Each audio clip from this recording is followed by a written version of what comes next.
Hey friends, welcome back to the Homestead. My name is Becky, and today in this video we are going to be harvesting garlic scapes. Here's one right here.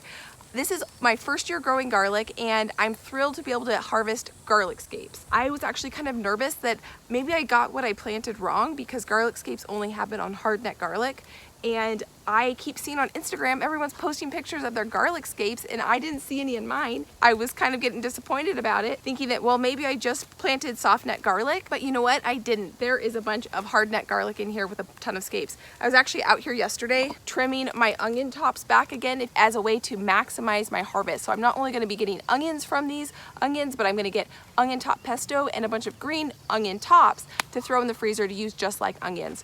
And so that's kind of what my goal here with my garlic is as well, is to try to get two products or two things out of the same place in my garden beds. I want to try to maximize my space as much as possible. And so by planting these hardneck garlics, I'm not only going to get the garlic bulbs, but I'm going to get these scapes that I'm going to be able to turn into garlic salt. That's my plan with these scapes, is to turn them into garlic salt. And then I'll show you what else I have going on around here. This is the bed right here that we're going to be harvesting from today. It's a 4-foot by 16-foot raised bed that my husband and I put in last year. And from here to there's soft neck garlic, and then there's some hard neck garlic, and then elephant garlic at the back. I think there's over 500 heads of garlic in here. What a garlic scape is it's this right here, and it's what becomes the flowering head of the garlic. You want to actually trim that off on the hard neck varieties. It only happens on hard neck varieties. And if you don't cut that off, then what happens is the garlic sends more of its energy up into this flowering head as opposed to into the bulb to create a bigger garlic head. And my ultimate goal is to grow really big garlic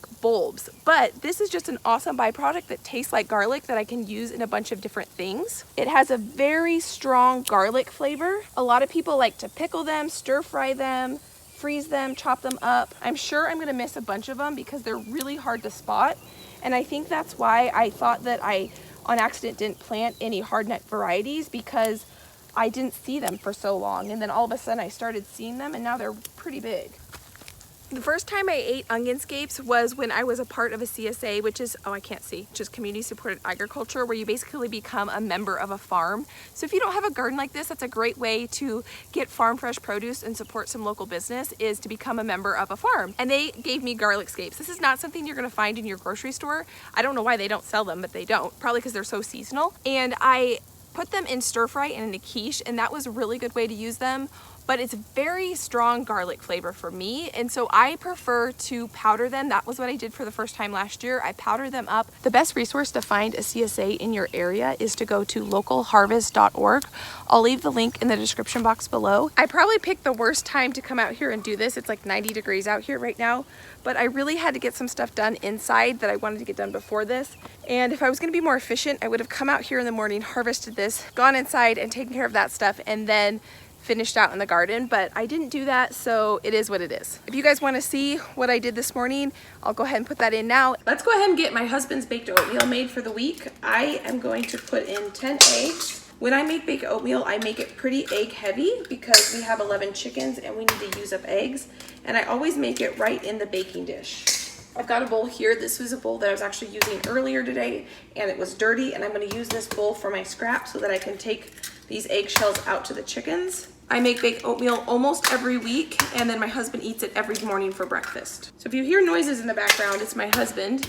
He is just getting up, and it's late morning. No. We're gonna go ahead and I'm just gonna throw it together and you'll see my process. But if you're also interested in a full recipe, I have the recipe down in the description box below. Kind of have like a base recipe, and then I change the flavorings depending on what I have on hand. So today we have peaches that need to be eaten up because I canned those a couple years ago. And then we have some strawberries from the garden that need to be eaten up. So it's gonna be peach, strawberry jam, baked oatmeal. Don't be intimidated if you don't have the ingredients I'm using today, because just use what you have on hand. That's what I do. I just look in my pantry and my fridge, what's gonna go bad, what needs to be eaten, and that's what gets thrown in his baked oatmeal. And this is how I feed my husband breakfast from scratch every morning, just like this. These Snapper containers I absolutely love. We've had them for 7 years now. We got them as a wedding gift. You guys saw me put all this stuff in the dehydrator in one of the last couple videos. So I need to get this stuff out so we can get the garlic scapes in. If you weren't here for that video, I have raspberry leaves for tea, lemon basil, calendula. The calendulas aren't actually completely dried yet, so they're gonna continue to go back in with the next process. There's a little bit of chamomile, regular basil, and then this is strawberry mint right here with some more calendula.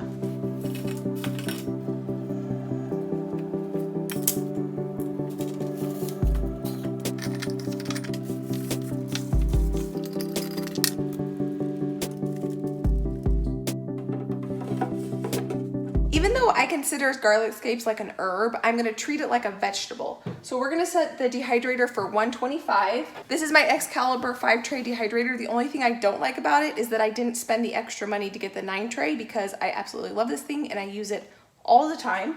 We're gonna set it for 24 hours and then tomorrow I'll check it.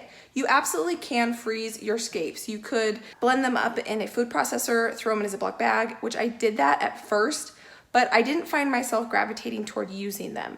I find myself going into my pantry, into my spice cabinet right here, which is right next to my stove, a whole lot more than reaching into my freezer for something that I would want to use in the place of garlic. But I want to show you a couple other things I have going on in my kitchen. This is some rhubarb vinegar that I'm making. It's not infused vinegar with rhubarb, it's actual, I'm making rhubarb vinegar. I'm making vinegar out of rhubarb. And this has got to sit here for 6 weeks, so I am making a video on it, but it won't be out for about 6 weeks. Those garlic scapes are going to take at least 18 to 20 hours, so I'll see you guys back another day. I guess it'll be just seconds for you, but it's going to be a few days probably for me because I probably am not going to do that after work tomorrow. All right, good morning. It has actually been a week since I was with you guys, and these garlic scapes are finally dehydrated. It took a solid 2 days to dehydrate. I was actually kind of surprised how long it took, because they're pretty thick, but now they're completely dry and ready to turn into powder. So all I'm gonna do is take these garlic scapes and throw them in the blender. Probably gonna crush them up a little bit. Oh wow, smells good.